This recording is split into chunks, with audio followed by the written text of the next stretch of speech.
ನಮಸ್ತೆ ಆತ್ಮೀಯರೇ, welcome back to Sanjana Yadav Sanjana YouTube channel. ಎಲ್ಲರೂ ಹೇಗಿದ್ದೀರಾ? ಚೆನ್ನಾಗಿದ್ದೀರಾ ಅನ್ಕೊತೀನಿ. ಸೆಪ್ಟೆಂಬರ್ 7, 2025 ಭಾನುವಾರದಂದು ಅನಂತನ ಹುಣ್ಣಿಮೆ ಇತ್ತು. ಈ ಅನಂತ ಹುಣ್ಣಿಮೆಯಿಂದ ಪ್ರಾರಂಭವಾಗುವುದೇ ಪಿತೃಪಕ್ಷ ಅಥವಾ ಮಾಳ್ಪಕ್ಷ.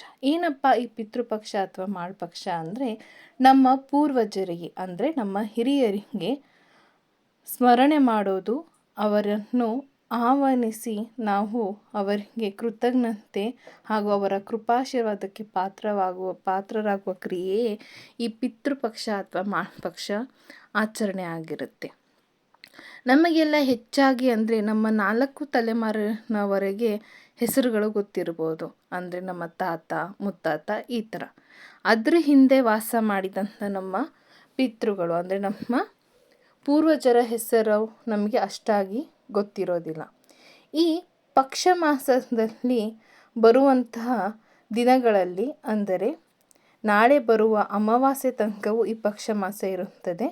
ಈ ಪಕ್ಷ ಮಾಸದಲ್ಲಿ ನಮ್ಮ ವಂಶದಲ್ಲಿ ಇರುವಂಥ, ನಮ್ಮ ವಂಶ ಬಳ್ಳಿಯಲ್ಲಿರುವಂಥ ಎಲ್ಲ ನಮ್ಮ ಪೂರ್ವಜರಿಗೂ ಸ್ಮರಿಸಿ ಅವರನ್ನು ಆಹ್ವಾನಿಸಿ ಅವರಿಗೆ ಕೃತಜ್ಞತೆ ಸಲ್ಲಿಸುವ ಕ್ರಿಯೆ ಇದು. ಅದರಲ್ಲೂ ವಿಶೇಷವಾಗಿ ತರ್ಪಣ ಬಿಡುವುದಂದರೆ ಪಿಂಡ ಪ್ರದಾನದ ಒಂದು ಭಾಗ.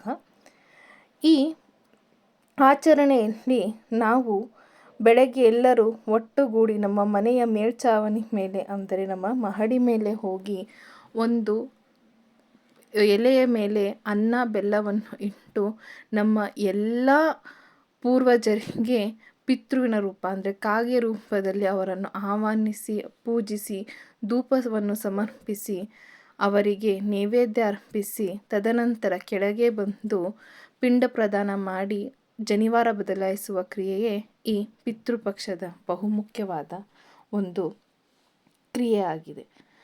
ಈ ಪಕ್ಷ ಮಾಸದಲ್ಲಿ ನಾವು ನಮ್ಮ ಎಲ್ಲ ಪೂರ್ವಜರಿಗೂ ಆಹ್ವಾನಿಸಿ ಅವರ ಇಷ್ಟದಂತೆ ನಮ್ಮ ಕಳ್ಳು ಬಳ್ಳಿಯವರೆಲ್ಲರೂ ಒಂದು ದಿನ ಒಂದೇ ಮನೆಯಲ್ಲಿ ಸೇರಿ ಅವರಿಗೆ ಪೂಜೆಯನ್ನು ಸಲ್ಲಿಸಿ ನಮ್ಮ ವಂಶಕ್ಕೆ ಇನ್ನೂ ಒಳಿತನ್ನು ಮಾಡಿ ಅಭಿವೃದ್ಧಿ ಮಾಡಿ ಎಂದು ಕೇಳಿಕೊಳ್ಳುತ್ತಾ ಅವರು ಹಾಕಿಕೊಟ್ಟ ಬುನಾದಿಯಲ್ಲೇ ನಾವೆಲ್ಲರೂ ನಮ್ಮ ಜೀವನವನ್ನು ಸಾಗಿಸ್ತಿದ್ದೀವಿ. ಹಾಗಾಗಿ ಅವರಿಗೆ ಕೃತಜ್ಞತೆ ಸಲ್ಲಿಸಿ ತರ್ಪಣ ಬಿಡುವುದು ಒಂದು ವಿಶೇಷವಾದ ಆಚರಣೆ ಇದಾಗಿದೆ.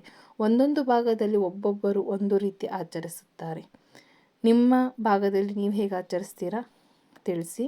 ನಮ್ಮ ಹಿರಿಯರಿಗೆ ಕೃತಜ್ಞತೆ ಸಲ್ಲಿಸುತ್ತಾ ನಮ್ಮ ಎಲ್ಲರ ಹಿರಿಯರ ಆಶೀರ್ವಾದ ನಮ್ಮ ಎಲ್ಲರ ವಂಶಾವಳಿ ಮೇಲೆ ಇರಲಿ ಅಂತ ಕೇಳ್ಕೊತಾ ಅವರ ಮಾರ್ಗದರ್ಶನದಲ್ಲಿ ನಾವು ನಮ್ಮ ಜೀವನವನ್ನು ಕಟ್ಕೊಂಡಿದ್ದೀವಿ. ಹಾಗಾಗಿ ಅವರಿಗೆ ಕೃತಜ್ಞತೆ ಸಲ್ಲಿಸುತ್ತಾ ಅವರನ್ನು ಸ್ಮರಿಸುತ್ತಾ ಇನ್ನೂ ನಮ್ಮ ಮನೆತನಗಳಿಗೆ ಒಳಿತನ್ನು ಮಾಡಿ ಹಾರೈಸಿ ಅಂತ ಕೇಳ್ಕೊಳ್ಳೋಣ. ಈ ವಿಡಿಯೋ ಇಷ್ಟವಾದಲ್ಲಿ ಶೇರ್ ಮಾಡಿ, ಲೈಕ್ ಮಾಡಿ, ಸಬ್ಸ್ಕ್ರೈಬ್ ಮಾಡಿ. ಧನ್ಯವಾದಗಳು.